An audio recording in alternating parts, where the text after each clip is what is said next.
Bem-vindos a um novo programa em debate do Sem Diplomacia.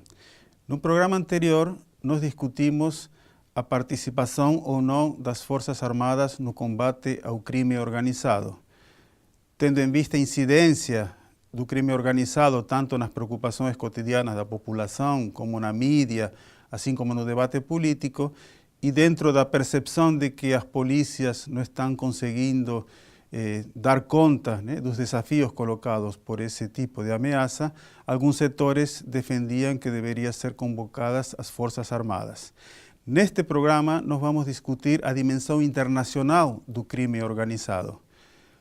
Há uma incidência crescente, há um processo de transnacionalização que acompanha o aprofundamento da globalização das últimas décadas no campo da economia, no campo das comunicações, e o crime organizado transnacional atua em diversas esferas, não só o narcotráfico, tráfico de pessoas, lavagem de dinheiro, e um elemento importante que às vezes esse tipo de atividade criminosa financia agendas de outros grupos com visões políticas, não apenas uma visão de criminalidade, sino que tem objetivos políticos. É o caso, por exemplo, do terrorismo. E às vezes tem acontecido de que a agenda do combate ao crime organizado transnacional como o combate ao terrorismo tem ficado misturados nas perspectivas de grandes potências que trabalham sua política exterior desde uma dimensão global, especificamente os Estados Unidos. No caso da América Latina, o que se discute é: há um desafio do crime organizado, nacional como transnacional. Ele está presente, como já discutimos no programa do Sem Diplomacia, mas o que se coloca é um desafio doméstico, é um desafio internacional. É um problema de agenda de segurança internacional que afeta a região, ou é um problema da agenda doméstica de segurança pública de cada país. E isso tem implicações também nos programas de cooperação internacional. Se é um programa doméstico, é um problema de índole interno de um país, ou se é um problema internacional que afeta uma região, o tratamento poderá ser diferenciado. E como nós vimos no programa dedicado ao treinamento das forças de segurança brasileiras no exterior por causa da Copa do Mundo e por causa das Olimpíadas, que acontecerão em 2016, se coloca, bom, qual é a agenda desse treinamento? Responde a que interesses? Aos interesses nacionais, e no caso da América Latina, os interesses regionais, ou estaríamos internalizando a agenda de uma grande potência que, de acordo com seus interesses, visualiza o combate ao crime organizado desde uma perspectiva mais ampla e às vezes junto com o tema do terrorismo.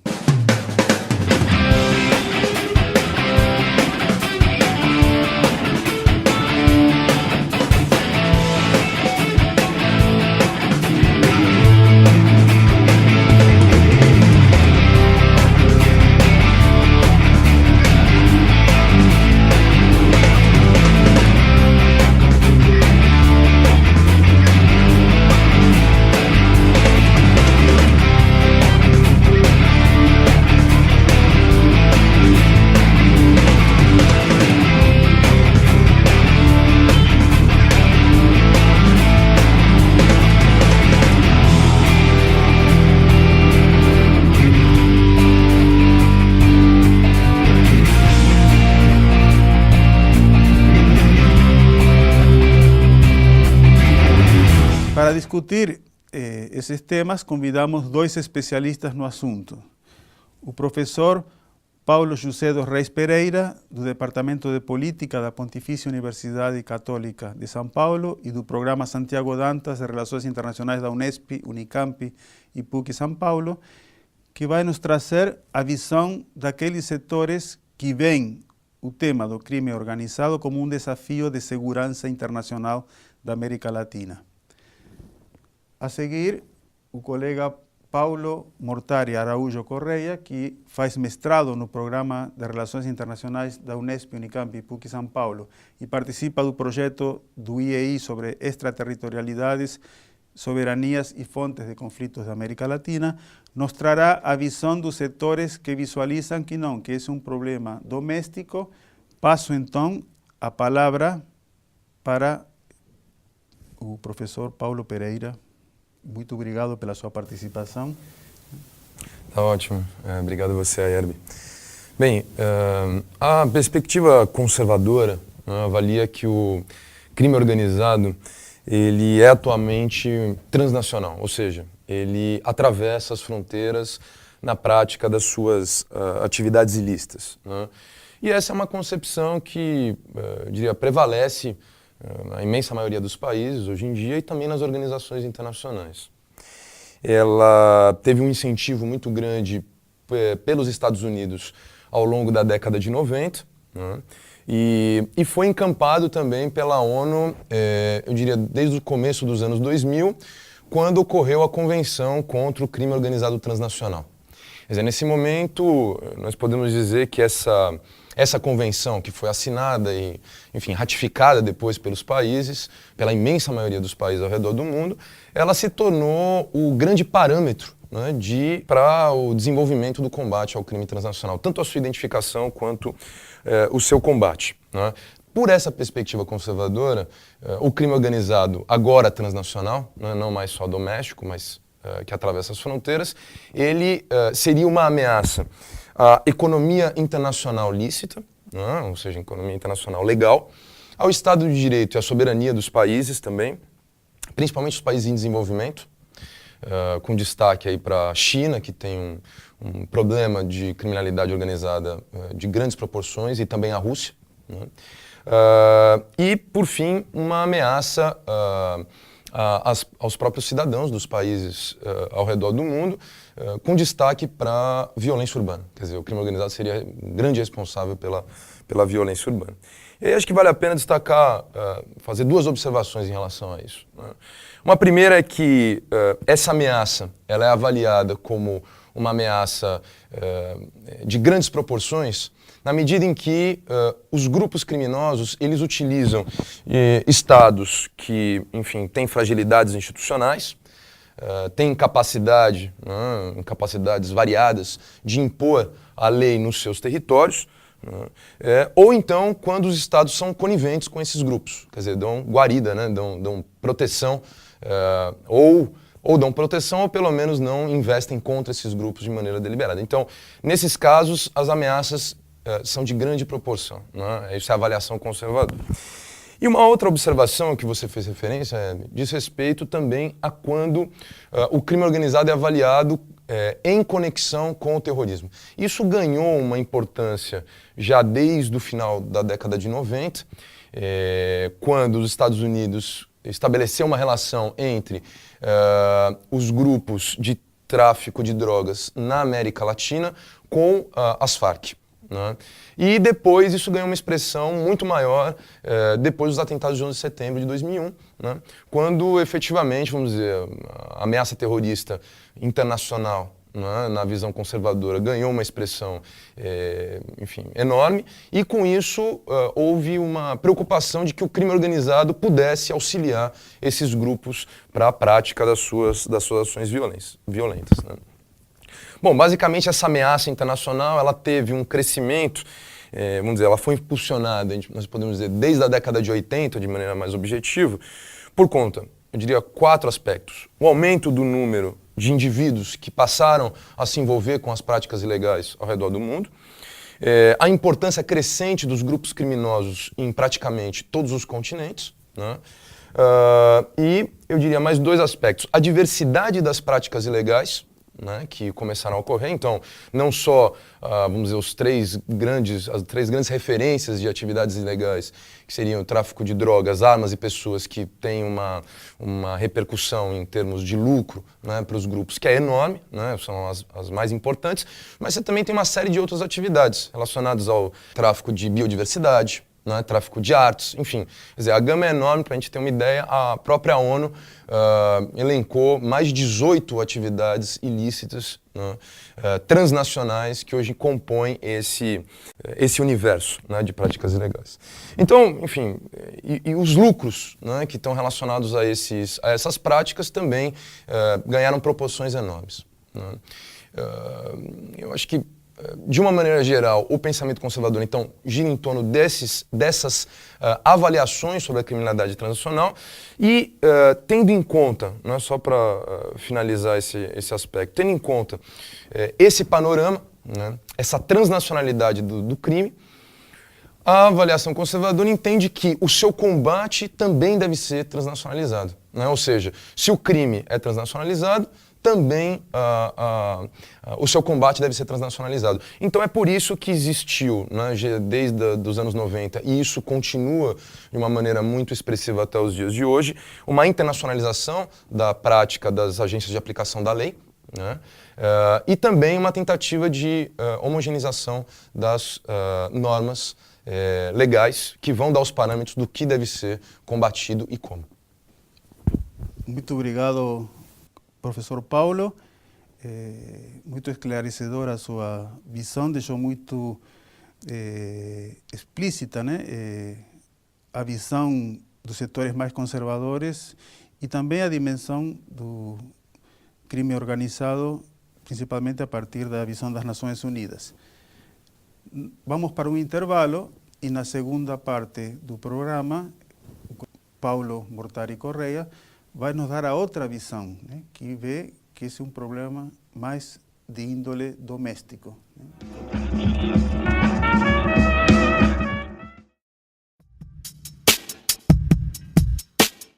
O espaço virtual Sem Diplomacia divulga análises e comentários polêmicos sobre eventos internacionais. Ele é uma parceria entre o Instituto de Estudos Econômicos e Internacionais e a Assessoria de Comunicação e Imprensa da Unesp. Suas fontes de referência são jornais, revistas, blogs, sites especializados, ONGs e outros meios em que o posicionamento dispensa o consenso da opinião pública. Ele debate a conjuntura internacional a partir de visões dos grandes meios jornalísticos, justamente porque vão direto ao ponto, sem rodeios, sem diplomacia. Seus artigos levam o mesmo título da fonte de origem, acompanhado de uma síntese explicativa sobre seu conteúdo e o link para acesso à versão completa. As análises da equipe do Sem Diplomacia ou de colaboradores externos são publicadas nas seções Opinião e Podcast. Os programas de debate discutem em cada edição as diferentes opiniões da conjuntura internacional. Seus videocasts trazem as análises da equipe sobre fatos de relevância internacional. Acesse o site www.unesp.br/semdiplomacia.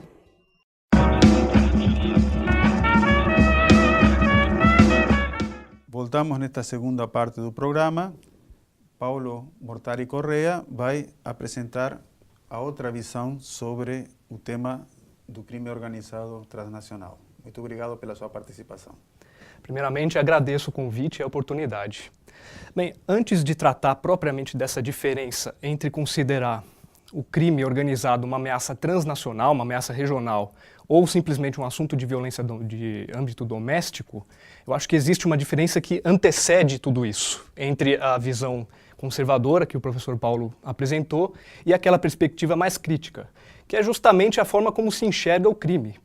Enquanto pela perspectiva mais crítica, como o Paulo apresentou, o crime é mais visto como uma fonte de problemas, de ameaças, uma causa de ameaças, e por isso justificar-se-ia a adoção de medidas de garantia de aplicação da lei, a perspectiva mais crítica, ela praticamente inverte esse raciocínio e considera o crime muito mais como um efeito de problemas que o antecedem, e aí acaba se identificando alguns outros problemas que estão por trás disso.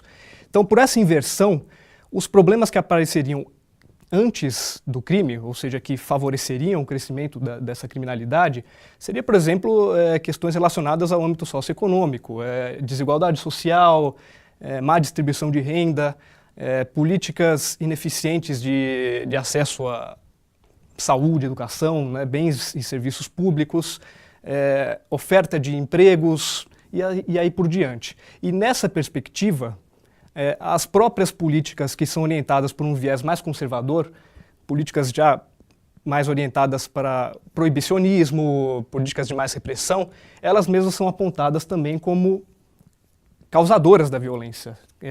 São medidas que seriam vistas como impulsionadoras da violência relacionada ao crime organizado, por exemplo.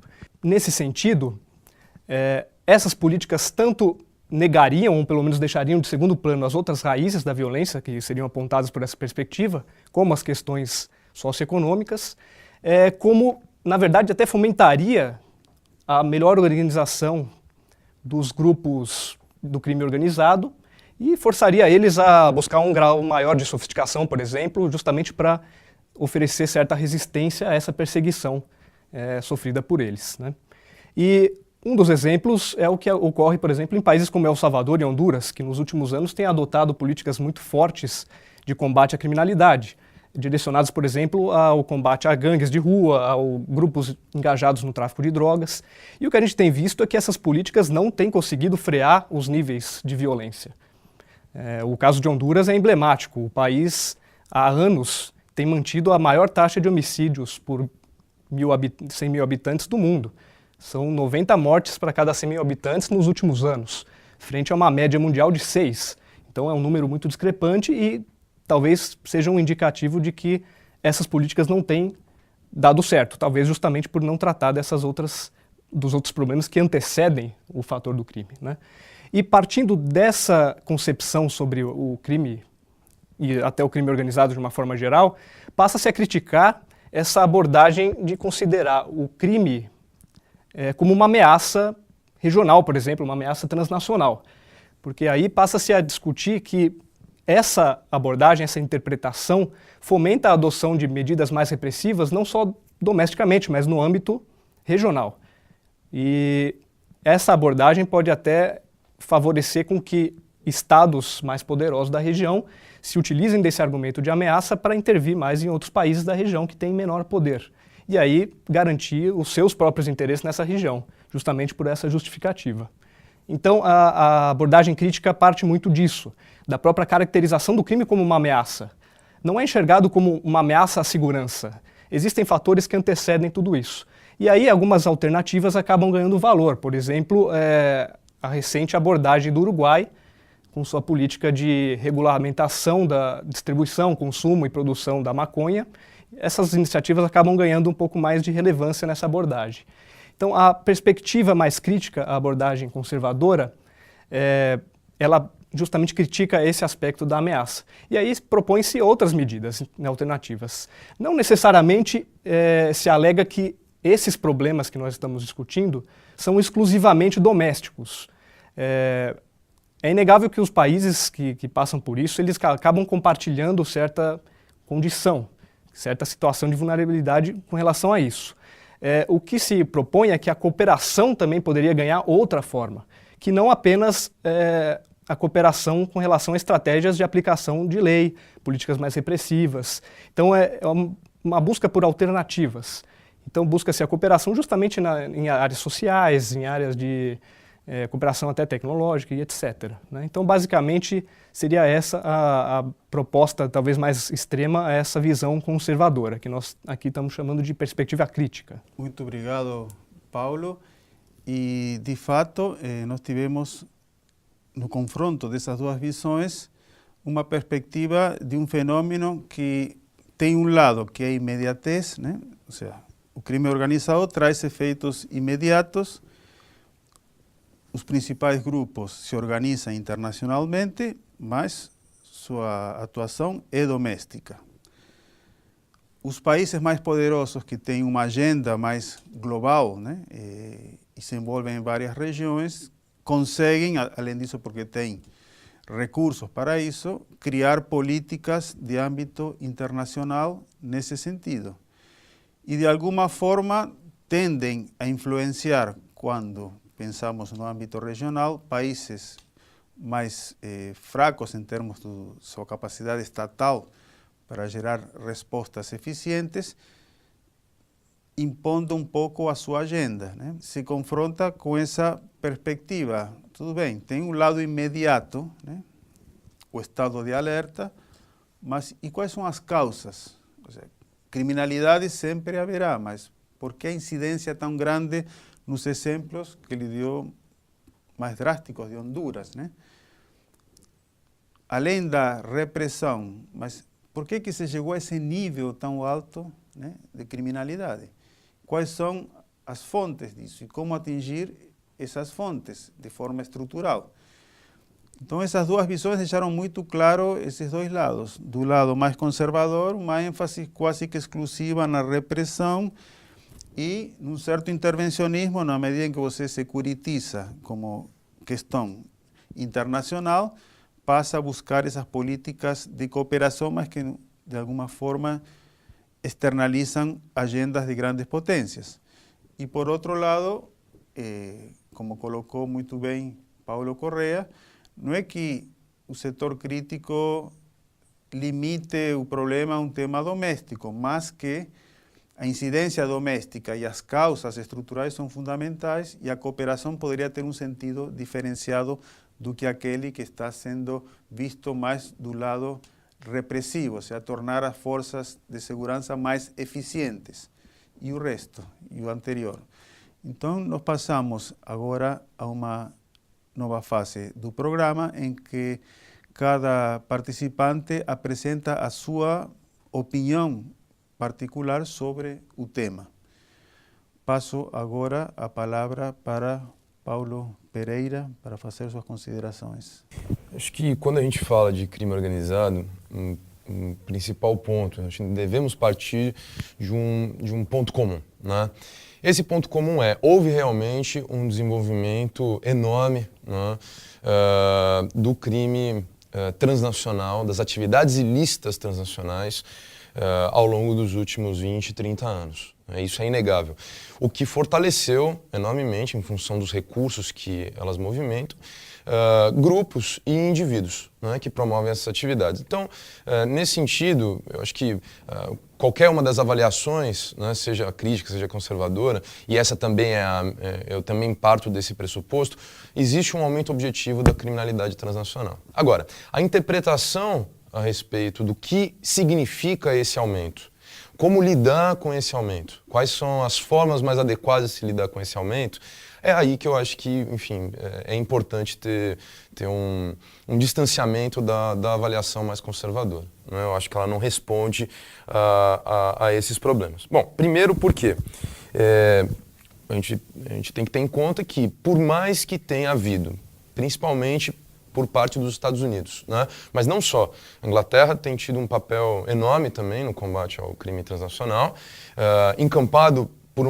pela principal organização internacional, que é a ONU, né? E mesmo assim não houve uma diminuição expressiva das atividades ilícitas. Pelo contrário, quer dizer, para pegar um único exemplo e aí trazer para a América Latina, o crime organizado relacionado ao tráfico de drogas, ele simplesmente nos últimos 40 anos, e eu diria com uma ênfase destacada nos últimos 20 anos, né, o combate que houve em relação a ele na América Latina não repercutiu numa diminuição, por exemplo, do tráfico de cocaína, né, em direção aos Estados Unidos e à Europa, e não diminuiu também o consumo, né? Então, como é possível continuar trabalhando nesse mesmo registro de identificação e combate a essa atividade, né, no formato que está sendo feito pelos conservadores? Então eu não acho que essa é uma saída adequada. Um segundo aspecto, que eu acho que falta uma compreensão mais clara sobre não os extremos entre o legal e o legal, né, entre o lícito e o ilícito, como se fossem dois polos opostos e muito claramente discerníveis. Eles não são. Né, existe um ambiente extremamente nublado entre aquilo que é lícito e aquilo que é ilícito. Para dar um único exemplo aqui. A lavagem de dinheiro é uma atividade fundamental para o crime organizado, porque é a forma pela qual os lucros, né, obtidos pelas atividades ilegais, ou seja, esse dinheiro que é considerado um dinheiro sujo, ele vai passar a vigorar novamente dentro da estrutura financeira lícita, legal. Né? E como isso é feito? Através dos bancos. né? O HSBC, no ano passado, enfrentou um processo enorme do governo americano e perdeu. Teve que pagar mais de 2 bilhões de dólares e está sofrendo ainda um processo em relação a isso, porque constatou-se que estava havendo lavagem do dinheiro dos cartéis mexicanos. Né? Enfim, então, para dar um exemplo, como aquilo que a gente acha que é extremamente lícito e aquilo que a gente acha que é claramente ilícito, nem sempre, quando nós vemos os detalhes da atividade legal, né, isso não é só nesses grandes âmbitos, na nossa vida cotidiana, nas pessoas próximas, nas nossas atividades sociais próximas, nós percebemos que, com um olhar um pouco mais atento, a gente percebe que isso não é algo tão dicotômico. E, por fim, o último aspecto que eu queria colocar é que, no caso específico da América Latina, a repressão, principalmente em relação ao tráfico de drogas, tem repercutido num aumento muito grande, né, da população carcerária, isso em toda a América Latina, no Brasil, o Brasil também é um exemplo disso, o que tem gerado problemas de segurança pública gravíssimos com o aumento do crime organizado. Né? No caso de São Paulo, para a gente dar um exemplo básico, né, o desenvolvimento do PCC ocorreu nas prisões. Né? Em função de uma política repressiva que não me parece ser a mais adequada para se lidar com esse tipo de temática. Então, o caminho por essa via não é um caminho bom. Muito obrigado, Paulo Pereira, pela sua opinião bem esclarecedora das complexidades, né, do tema. E agora passo a palavra para Paulo Mortari Correa. Bem, a minha perspectiva vai ao encontro do que o Paulo apontou. Eu, na verdade, quero, considerando que as políticas mais conservadoras têm sido predominantes, sobretudo aqui na América Latina, e elas não têm surtido o efeito, pelo menos que se desejava, ou que se declara desejar, eu acho que vale a pena a gente fazer algumas considerações sobre a perspectiva crítica, né? Que eu acho que é uma perspectiva que tem que ganhar espaço nesse debate, né? A primeira delas é que essa perspectiva não pode cair no mesmo erro de simplificação da perspectiva conservadora, talvez, né? Por exemplo, de se considerar ou de colocar uma ênfase muito grande na desigualdade social como uma fonte de inseguranças e simplificar como se essa fosse a única razão, porque isso também implica em algumas consequências de interpretação. Por exemplo, ver as populações mais pobres, por exemplo, como uma ameaça, como uma fonte de ameaça. E, na verdade, não é nada disso, né, que se deseja com essa perspectiva. O que se tem que ter em mente é que a realidade é complexa, então a análise também tem que ser muito mais ampla do que esses pontos, né? E acho que é muito importante que busquemos espaços para esse diálogo, né? Vias que sejam possíveis de se apresentarem essas alternativas. Porque o que a gente vê muito hoje em dia ainda, por exemplo, ativistas de direitos humanos que apresentam essa pauta diferente e acabam sendo taxados como como pessoas coniventes ao crime, por exemplo, coniventes à impunidade, e na verdade não é nada disso. Até se reconhece que a impunidade, a corruptibilidade de algumas instituições públicas também é fonte de toda essa insegurança, né? Então é preciso dar maior espaço a essas abordagens, né? E o que eu destacaria também é que nós temos que ter a consciência de que a caracterização de grupos, por exemplo, como ameaça, nem sempre, ou na verdade, talvez geralmente não é fruto de uma análise técnica, puramente técnica ou puramente científica.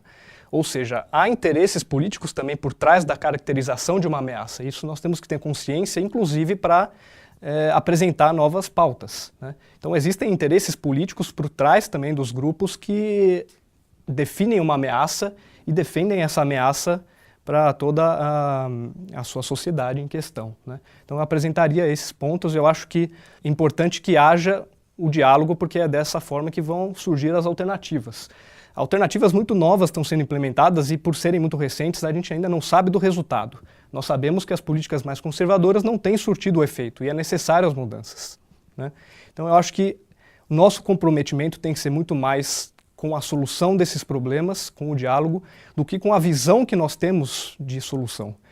Muito obrigado, Paulo Correa. Então entramos na fase final do programa. Agradeço a participação, que foi muito rica, né? Trouxeram muitos elementos importantes para a análise dessa temática. E eu acho que nessa parte final houve uma convergência, né, nas posições dos dois apresentadores, em termos de que a repressão é um elemento, obviamente, que compõe, o tratamento do crime organizado, só que é um elemento que não pode ser o prioritário e o único, porque de fato se mostra que não tem obtido resultados. Inclusive porque, se pensamos no caso do tráfico de drogas, há uma demanda de consumidores crescentes, como apontou Paulo Pereira. Então há uma demanda, o consumo aumenta e a oferta é ilícita. Então aí é um problema, se pode reprimir a oferta, ter as formas mais sofisticadas de controle, mas enquanto houver uma demanda que é crescente, inclusive aumentou muito no Brasil, na Argentina, se tornaram países de maior consumo, não é só de passo, né? Então esse é um fator importante, como lido com a demanda. E aí a questão dos fatores estruturais, que levam ao aumento do tráfico de drogas e outras formas de criminalidade, mas que se não pode associar pessoas pobres, carentes ou que sofrem discriminação como a principal fonte, né, da criminalidade. Isso é errado. Então, muitas questões importantes foram trazidas e eu acho que o consenso estabelecido é que o problema é mais complexo do que simplesmente sofisticar e aparelhar as forças de segurança para lidarem com isso, seja no âmbito nacional ou no âmbito transnacional. Sem contar o outro aspecto importante que trazido para a discussão, que é que isso pode abrir portas para intervencionismo estrangeiro a partir de uma agenda que não é a nossa, né? Então, também tem que haver essa capacidade dos Estados de soberanamente definirem, né, quais são suas prioridades, seus interesses, suas agendas, né? E a partir daí estabelecer as formas de cooperação internacional. Muito obrigado e até o próximo programa.